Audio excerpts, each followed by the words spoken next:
Xayrlagan oldu biz. Xayrlagan. Assalomu alaykum. Yaxshimisizlar, qadrdonlarim? Shu dom, mana shu manzara sizni hayotingizni O'zgartirdi. qancha gradusga o'zgartirib yubordi aka? 150 ga 200 ham hech narsa emas.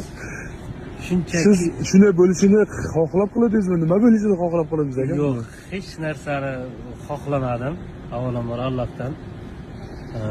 Bu bir tasaddufiy narsa. Men bo'lmaganimni ham kimdir qilar edi buni, aniq.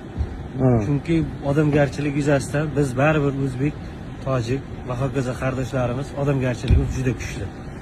Shunday. Kim bo'lsa ham shu narsani qilar edi. Men bo'lmasam ham. Endi meni Alloh shunga yo'llabdi. Shunga yo'naltirgan. Men shuni saqlab qoldim. Bundan o'zim ham faxrlanaman. Malades aka, sizday odamlar ko'paysin aka. Shunday. Mana shu dom sizni hayotingizni bir umrga o'zgartirib yubordi. Xarobadan chiqqan millioner, vov, men bo'lib qoldim-da, shunisini bilaman. Shunday aka, o'zida xursand, hamma bu yerda akani tabriklab, boshqacha tushgandi. Men o'zim ham hozir keldim.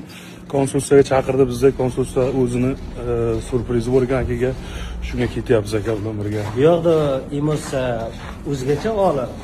Uyimdagi bo'layotgan tasavvurni men hech kimga tasavvur qilib bera olmayman. Chunki prezidentimga minnatdorchilik bildiraman. Shunchalik meni qo'llab-quvvatlayotganiga mingdan-ming rahmat prezidentimga. Umrlari uzoq bo'lsin. Shunday akani telefoni tengani yo'q. Biz mahallasidan